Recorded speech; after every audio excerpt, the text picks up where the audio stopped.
오늘 함께 보실 하나님의 말씀 창세기 43장 11절에서 14절까지 말씀 함께 합독하도록 하겠습니다.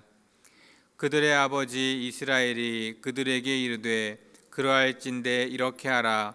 너희는 이 땅의 아름다운 소산을 그릇에 담아 가지고 내려가서 그 사람에게 예물로 드릴지니 곧 유향 조금과 꿀 조금과 향품과 몰약과 유향나무 열매와 감 복숭아이니라. 너희 손에 갑절의 돈을 가지고 너희 자루 아기에 도로 넣어져 있던 그 돈을 다시 가지고 가라. 혹 잘못이 있을까 두렵도다. 내 아우도 데리고 떠나 다시 그 사람에게로 가라. 전능하신 하나님께서 그 사람 앞에서 너희에게 은혜를 베푸사 그 사람으로 너희 다른 형제와 베냐민을 돌려보내게 하시기를 원하노라. 내가 자식을 잃게 되면 이르리로다. 아멘. 오늘 본문의 말씀은 흉년이 들어서 애굽으로 곡식을 구하러 간 요셉의 형들이 그곳에서 정탐꾼의 누명을 쓰고 있다가 요셉이 베냐민을 요구하며 그들을 풀어주게 됩니다. 그래서 다시 곡식을 가지고 집으로 돌아가던 길에 그 시험시험 자루를 열어보았는데 그 자루 안에는 자신들이 곡식을 사기 위해 주었던 그 돈이 그 자루에 그대로 들어있었습니다. 그 돈이 들어있는 걸 확인했다면 당연히 그 길로 바로 애굽으로 돌아가 그 돈을 돌려주어야 했지만 그들은 그러질 못했습니다. 그 돈을 가진 채 그 자루를 가지고 그대로 아버지에게로 가게 됩니다. 그렇다면 그 자루에 돈이 들었다는 사실을 분명 아버지에게 이야기했을 것입니다. 그 이야기를 들은 애굽, 그 돈이 들었다는 사실을 알았다면 당연히 애굽으로 돌려보내야 했었습니다. 그럼에도 불구하고 야곱 또한 그 자식들을 다시 애굽으로 돌려보내질 않습니다. 그리고 그들이 가지고 온 곡식을 다 소비하고 난 이후에 다시 곡식이 필요해진 때가 되어서야 이제 그들에게 오늘과 같이 이야기하는 것입니다. 너희가 그때 가지고 왔던 돈 잘못한 것인 줄 아니까 그것의 갑절의 돈과 함께 우리의 특산물을 가지고 애굽으로 내려가라는 것입니다. 그런데 그것만 가지고는 애굽으로 내려갈 수 없었습니다. 왜냐하면 요셉이 요구한 것이 있었기 때문입니다. 다시 올 때에는 반드시 베냐민과 함께 와야 곡식을 가져갈 수 있을 것이라고 이야기했습니다. 그래서 야곱도 베냐민을 함께 형들과 함께 애굽으로 보내게 됩니다. 그런데 그 보내는 그 야곱의 마음은 편하질 않았습니다. 지금 야곱은 자신이 너무나 소중하게 여겼던 요셉이라는 아들을 잃어버렸고 오랜 시간이 지난 이후에 또다시 자신이 귀하게 여기고 있던 베냐민이라는 아들을 내어 놓아야 하는 위기에 처했던 것입니다. 사실 보내고 싶지 않았고 사실 할 수만 있으면 오히려 자신이 가면 갔지 베냐민은 이곳에 놓아두고 싶었습니다.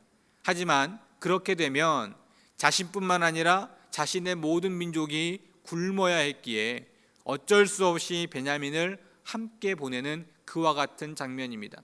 그리고 그 장면 속에 14절 마지막 부분에 보면 내가 자식을 잃게 되면 이르리로다 라고 이야기하고 있습니다. 자신들의 생사만 걸려있지 않으면 베냐민도 보낼 수 없었습니다. 왜냐하면 이제 애굽으로 가면 베냐민이 어떻게 될지 알 수 없었을 뿐 아니라 자신들의 잘못을 알고 있었기 때문입니다. 자루에 돈이 있다는 사실을 알았을 때 보냈어야 할 그 돈을 그대로 가지고 있었고 또 당장 가서 용서를 구해야 했지만 그러지 못했던 그들의 잘못을 모두가 알고 있었습니다. 이제 돌아가면 그 잘못에 대한 대가를 치러야 했기에 만약 베냐민이 그곳에 돌아간다면 그는 어떻게 될지 알 수 없는 상황에 처하게 된 것입니다. 그러면서 이 야곱은 그 베냐민을 보내면서 14절에 고백합니다. 전능하신 하나님께서 은혜를 베풀어 주시기를 원한다. 어쩌면 이후의 상황은 야곱이 눈에 보지 않아도 대략적으로 어떻게 될지 짐작한 상황 속에서 이제는 간절한 마음을 담아서 하나님의 은혜가 아니면 해결할 수 없다라고 이야기하고 있었는지도 모르겠습니다. 그런데 이 고백, 하나님이 은혜를 베풀어 주시기 원한다는 고백, 베냐민이 죽으면 죽을 것이라는 그 고백은 정말로 확신에 찬 고백이 아니라 확신이 없어서 어쩔 수 없어서 한탄하는 마음으로 하나님께 고백하고 있는 것입니다. 베냐민이 그곳에 갈지라도 하나님이 도우시기에 함께 하시기에 살아올 수 있을 것이라는 확신이 아니라 자신이 이렇게 재어보고 저렇게 재어보니 죽을 것 같은 불안함 속에 한탄의 고백이 바로 오늘 본문의 고백입니다. 바로 푸념 섞인 마지막 그와 같은 고백인 것이죠. 오늘 이 본문의 고백은 비슷한 모습으로 성경에 나오는 곳들이 있습니다. 그 중에 한 곳은 바로 욥기 1장 21절입니다. 이르되 내가 모태에서 알몸으로 나왔은즉 또한 알몸이 그리로 돌아올지라 주신 이도 여호와시요 거두신 이도 여호와시니 여호와 이름이 찬송을 받으실지니어다 하고, 욥은 자신에게 주어진 모든 것을 잃어버리는 상황이 생겼습니다. 그때 이렇게 고백합니다. 자신이 마지막 남은 그 한 것 하나까지 잃어버릴 거라시라는 두려움이 아니라 주신 이도 여호와시기에 거두어 가시는 이도 여호와라고 고백하고 있는 것입니다. 야곱의 고백과는 상반되는 그와 같은 고백을 하고 있는 것입니다. 하나님이 거두어 가시겠다면 그것까지도 그 스스로 받아들이겠다라고 고백하고 있는 고백이 욥의 고백인 것에 반해서 야곱은 자신이 할 수 없음을 고백하고 이미 베냐민이 안 좋은 결과를 얻을 수밖에 없다는 사실을 그렇게 스스로 한탄하며 하는 고백이라는 것입니다. 우리의 삶에도 많은 어려움들이 삶 속에서 다가오게 됩니다. 내가 원하든 원하지 않든 그 많은 어려움 속에 우리는 그 어려움을 해결하며 살아가야 합니다. 그런데 그 어려움을 해결하고 있는 우리의 고백은 과연 야곱과 같은 고백인지 아니면 욥과 같은 고백인지를 우리는 돌아보아야 합니다. 내 하루하루의 삶 속에 있는 여러 많은 일들, 좋은 일만 있었으면 좋겠지만 평안하기만 하면 좋을 것 같지만 우리의 삶은 절대 그럴 수 없습니다. 그런 어려운 일들과 때로는 내가 감당할 수 없을 것 같은 그 같은 일들 속에 과연 우리는 어떤 생각을 하고 어떤 마음을 품고 있냐는 것입니다. 하루하루 내 삶에 주어지는 좋은 일들 뿐만 아니라 때로는 내가 감당하고 싶지 않은 어려운 일들에 처할 때 우리의 마음에는 과연 어떤 마음이 있는가? 그것까지도 하나님의 은혜라 여기고 감사하고 있는지, 아니면 왜 이런 일들이 나에게만 있는지 그러한 마음으로 불평과 불만 속에 살아가고 있는지를 돌아보아야 한다는 것입니다. 하나님은 절대 실수하지 않으신다라고 우리에게 말씀해 주고 계십니다. 하나님은 단 한순간도 우리를 떠나지 않는다고 말씀하고 계십니다. 즉 우리와 늘 동행하시면서 우리와 늘 함께 하시면서 우리의 삶을 보고 계시는 그 하나님이, 우리를 인도하시는 그 하나님이 실수로 우리에게 어려움을 주시거나 실수로 우리를 떠나 우리와 함께하지 않는 그와 같은 모습은 없다는 것입니다.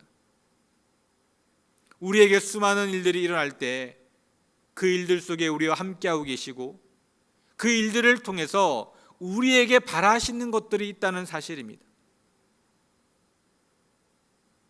우리가 우리에게 생겨나는 여러 많은 일들, 좋은 일들도 나쁜 일들도 그 모든 일들 속에 하나님이 함께 하신다는 사실을 깨닫고 우리를 인도해 가시는 하나님께서 우리가 잘못되기를 바라지 않는, 우리가 좌절하거나 넘어지기를 바라지 않는 그와 같은 하나님의 마음을 깨닫는다면 그 힘든 순간에도, 그 어려운 순간에도 좌절하거나 넘어지거나 그 일들로 인하여 나 스스로를 넘어뜨리려고 하는 것이 아니라 하나님을 굳게 바라볼 수 있다는 사실입니다.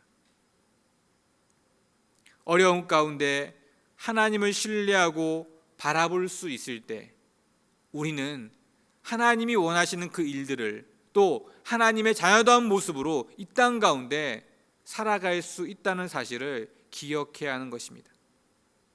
하나님은 그 어려움 속에서 우리가 하나님을 전적으로 신뢰하고 있는지, 전적으로 하나님을 의지하고 확신하고 믿음 가운데 나아가는지를 보려고 하는 것일 수도 있습니다.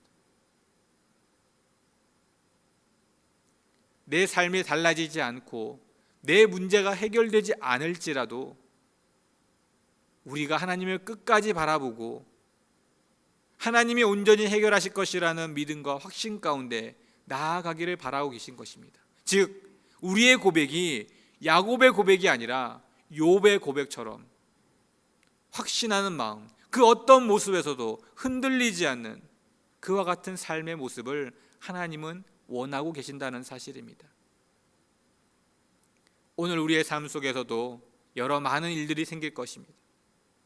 어떤 일들이 일어날지라도 하나님이 우리와 동행하시고 우리를 버리지 아니하시고 우리의 모든 일들을 능히 해결해 나아가시는 분이라는 확신 속에 살아간다면 그 어떤 모습이 내게 다가올지라도 그 어떤 상황이 내게 닥쳐올지라도 우리는 흔들리지 않는 믿음 속에 오히려 평안과 기쁨을 누리게 될 줄 믿습니다.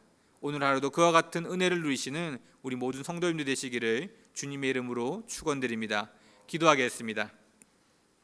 하나님 감사합니다.